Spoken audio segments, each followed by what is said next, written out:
Good day. I'm an archivist, which means I'm a bit of a queer duck up here. When it comes to design work, I can't draw a stick figure. I can barely pack a suitcase, and when it comes to sending something off, I can barely manage to mail a postcard. And I know when Lani here, our curator, wants to talk shop about fine art and the entire art collection, she's sitting in a place where nobody actually understands anything she's saying, and we reduced her to tears several times in frustration. However, I know that her Rolodex under H for history nerd is thick, so she has no problem getting a hold of us. Anyway, Lani, or Shannon, yesterday produced section 2 of the 3-part circus that myself and Lani present.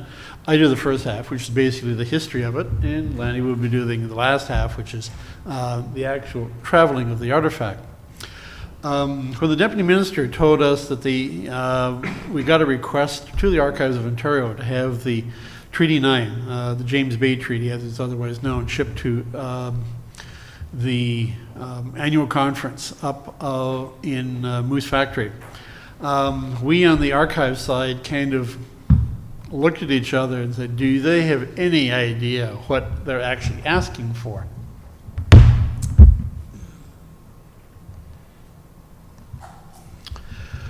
So, let me give you a ballpark history of the actual document, and you'll see what I mean when I talk about do they have any idea what they're actually asking.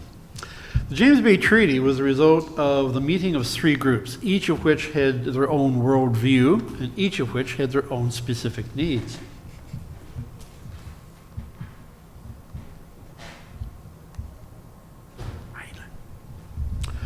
For Aboriginal peoples living north of the Arctic watershed, they were watching their very existence being challenged by the influx of whites coming in along with the railroads in 1880.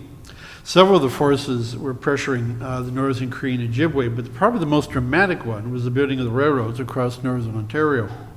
Like other white inventions, the Native peoples actually appreciated the arrival of these particular means of transportation. Before the trains arrived, they were hired on as survey guides, they were hired on as suppliers of wild meat for the construction gangs, they're tree cutters, and for those living near the railroad, they discovered that they could have cheaper goods brought in and allowed supplies to be shipped off to their hunting grounds. However, the whites also brought indiscriminate trapping, the first use of poison for trapping, trade using raw alcohol rather than fur and goods, as was the Hudson Bay Company, the rise of family violence and delinquency, and most devastating of all, diseases for which the native population had absolutely no immunity to. To them, the treaty was a lifeline. It was basically a protection against outside forces beyond their control. For the Ontario government, however, the Northland was an endless expanse of resources and power. Every year, the railroad construction revealed more minerals, more timber, and more rivers with hydroelectric potential. Possessing this immense wilderness was a 2-pronged battle. First of all, they had to occupy it before Quebec and Manitoba could. And if you know your Ontario history, there was a real battle between Ontario and Quebec for who was going to get one side, and Ontario and Manitoba who was going to get to the boundary of the other side. The second thing they had to do was to wrestle from the federal government, using the courts, control of the resources there. Waves of trappers, survey crews, prospectors, mining and timber companies, and government officials, none of whom respected or recognized any native claims to the land, would achieve the former. Repeated court challenges all the way up to Britain's Privy Council. Anybody want to take a guess how many times Ontario went to the Privy Council in the first 30 years of the province's existence? Almost 300 times, in case you're wondering. Appealing to the Privy Council would accomplish the latter.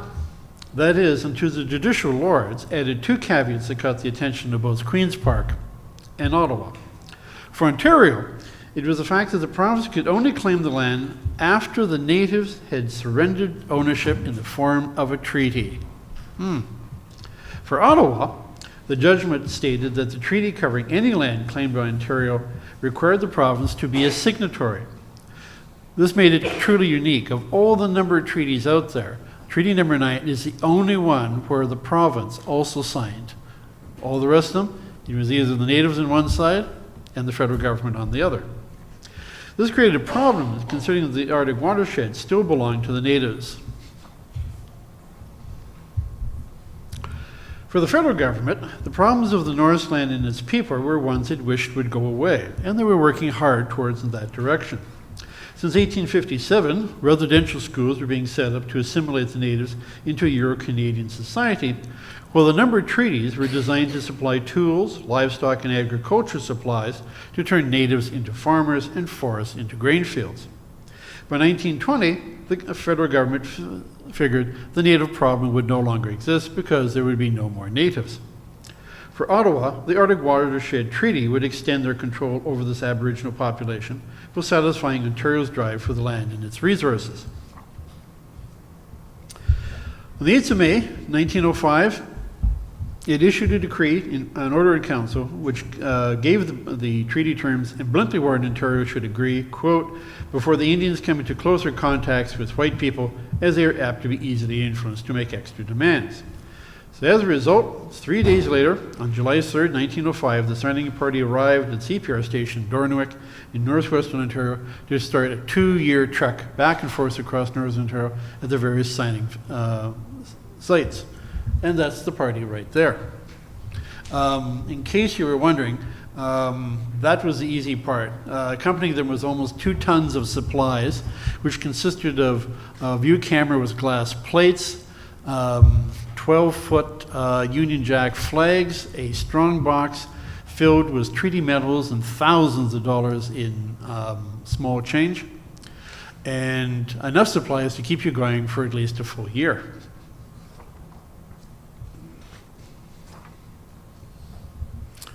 However, the natives were familiar with the farmer-making treaties of the South and their more generous provisions. They knew that agriculture was impossible in northern Ontario's acidic soils and short growing season.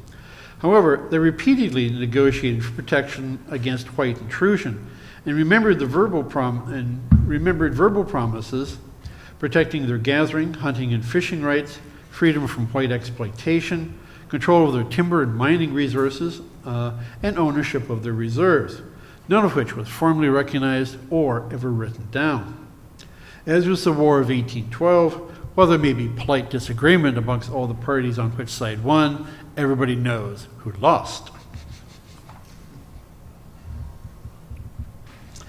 Dismissed as hearsay, these oral traditions acquired a new power in 2006 with the Supreme Court decision of Regina versus Morris and Olson, involving the federal government as well as Ontario, Quebec, New Brunswick, Saskatchewan, and Alberta. In their decision, the justices stated that, quote, oral promises made when the treaty was agreed to are as much part of the treaty as the written words. With the recently discovered diary of the Ontario Commissioner at Queen's University Archives, which record many of these verbal promises, the James Bay Treaty has started its long trip to the Supreme Court of Canada. As a result, it's still a work in progress and is as alive now as it was 109 years ago. And what the Norseland will look like after the decision is anybody's guess.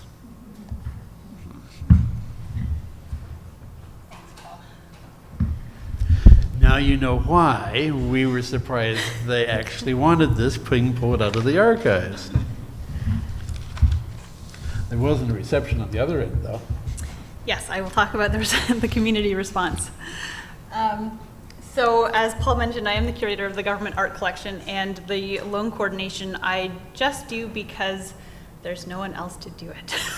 So this is a job above and beyond what I normally am working on, so it's not my first expertise, but it's definitely always a learning experience. So what I do in that role is to coordinate the exhibition loans for permanent material. So that's archival, library, or art collection from the Archives of Ontario. So this document, when we got the request, there was a few changes in location, but we did know that it probably would be traveling outside of the building. And just to clarify, this is not a traveling exhibit per se. It's a story about an exhibit that traveled. So just a clarification. We do have a traveling exhibit panel that we do loan out to institutions, and it is available, and I have just a little bit at the end about it. But this is the real document that we were sending up to the conference in Moose Factory. So, of course, as Paul mentioned, this is a very important document. It's a legal document, and we realized pretty much immediately the impact that its presence would have on the Mushkegowuk Council. Now, that's a council of 8 Cree nations, one of which is Moose Cree, which is located in Moose Factory. And they were the ones who requested it. So we thought that bringing the original document rather than a copy would be the most respectful way to proceed, as the parchment had not traveled to Moose Factory since 1905. And the provincial government and the federal government had both received copies at the time, but of course the First Nations signatories unfortunately did not receive a copy themselves. So they were quite interested to see the original. The document is available online on our website in high def, or high res, but that's not the same thing as seeing something that their ancestors had actually signed. So it was my job to gather the components of the loan. As you guys all know, condition reports, facility reports, freedom of information and protection of privacy, insurance, how we were going to display it, as Shannon had talked about, and of course we had a loan agreement contract that we signed with the Ministry of Aboriginal Affairs and the Archives of Ontario. It was such an important document, of course, and a legal document, that we did actually make a certified copy of it, just in case anything did happen to it when it was traveling. So myself and a rep from Ministry of Aboriginal Affairs were assigned to actually accompany the treaty, because of the circumstances. We'd never done anything like this before. There was supervision required at each stage, and normally, when I'm coordinating coordinating a traveling exhibit or exhibit of any type, you're calling a moving company, you're getting the fine art moving specialists. This required getting a fragile parchment document that was sensitive to humidity, temperature, light, onto 2 planes. So we went to Timmins, and then we went up to Moose Factory, and also onto a ferry. So there were a few more things that made this a very special a loan exhibit. And you can see from the images there that's how the document had originally traveled. So we were going to make some improvements in how it would be traveling this time. So that's the trip, just in case you're not familiar with the location. So we did fly into Moosonee, and then you take it's about 20-minute to half an hour ferry on Ontario Northland Ferry over to the island of Moose Factory. So obviously many hours of research were put into figuring out how to transport the treaty on a plane. There were many variables that I didn't have experience with, and you really had to do your homework to figure out how do you get something that's so reactive, how do you seal it, how do you get it into a crate, how do you put it onto the plane, how do you make sure that it's not going to tear itself apart. All of those things had to be considered, as well as the actual logistics of moving it, security, all of those things had to be thought of. So we left Toronto. This is actually in Timmins, but that's the plane that we were taking. And the planes, of course, progressively got smaller as we went up. But there were certain things like weight and size restrictions that we had to be very strict about. And at one point, we planned everything out, and we had everything set up.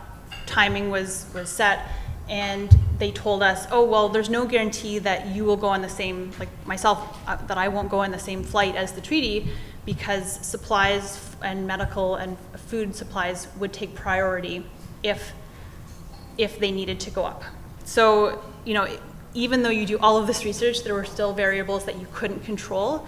And, we had to do our best to make sure that everything fell into place. And we were fortunate that I was able to get on the same flight with it. And it did not stay in the passenger area with me. It was in the cargo, and that's why it was so crucial for the conservators to do all their preparation work, because you are working with a variable climate. It was the peak of summer, so and you factor in the weight and the size limits for the cargo.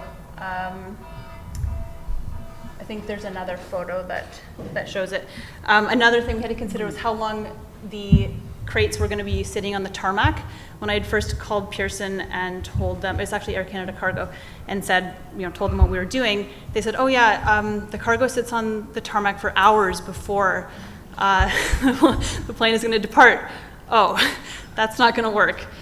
So we had to work with them to make sure it was in a locked crate, locked cage, that it was moved immediately out to the plane, like it was kind of last on, first off, all of these things. And the other problem, of course, was that I can't go onto the tarmac at Pearson. So, how do you ensure that all of those security measures that you want are actually in place? The security in Timmins was much more relaxed. We actually had the head of the airport come and move them himself, which is really nice. It's like, yeah, I'll meet you there. Don't worry. So that was better for us in some ways. And we were able to, watch everything happen as per our specifications, and everything was prearranged. When we did land, that's just a photo from the air. It's interesting because the water is a mix of salt and fresh water, and so it creates this. There's a name for it, but it's anyway, I can't think of the name. Doesn't matter. It's like a reddish turmoil as the two waters mix, and so it's really visible from the air. And that's the ferry. Luckily, there were cars on it that we could transport it by car. But again, even through all of the planning, there were still things that we didn't factor in. For example, when we got to Timmins, they said, "Oh, well, the crate obviously has to go through an X-ray scanner." Oh, it's okay. So you have to lift it up, and it doesn't really fit through the X-ray scanner. Open it up. No, we're not going to open up a sealed crate. So just figuring out things like that. We didn't open it up. We shoved it through. It did fit. But things like that, you just can't. You don't know what's going to come up, and that's one of the reasons why I went, because even though I didn't necessarily have experience flying with an object and being its bodyguard, I did have experience, with art handling and with, we had worked together to pack the crates and to do all that work. So I knew, I think I was the best person to actually do that job. And of course, when we finally arrived in Moose Factory, the conference space was fairly new. Actually, it was a combination building of police, fire, and a conference space. So we stored the crates in the ammunition room, which was a room full of guns, and it was the most secure spot. And luckily, it was in the same location, so we didn't have to move it outside or do anything like that. So just a little bit about the community response, which was really, really special to see. Normally when you're sending things out, you don't actually go with the exhibit, you just send it out. And I was fortunate enough to be able to actually see the community response. So they had a welcome ceremony. It was very emotional because members of the community were actually seeing their grandfather's signatures on the document itself. And they actually put on a small kind of reenactment of the treaty signing, and it really showed the importance of oral tradition. The community members took on the roles of their ancestors, and some of the government representatives from Aboriginal Affairs played the roles of the commissioners, which no one wanted to play the part of those guys. But it actually went over very well and really, embedded that understanding into the youth there to really raise the understanding of the importance of the document, especially in current times. So just that's the story of the James Bay Treaty. And just to finish, we do have traveling exhibits. The James Bay Treaty 9 is one of them, and this is our World War I exhibition panels. But we do make them available. There are 12 in total, but sending up the original document is sometimes much more significant and important to the community rather than sending the panels up, or they can be accompanied by artifacts.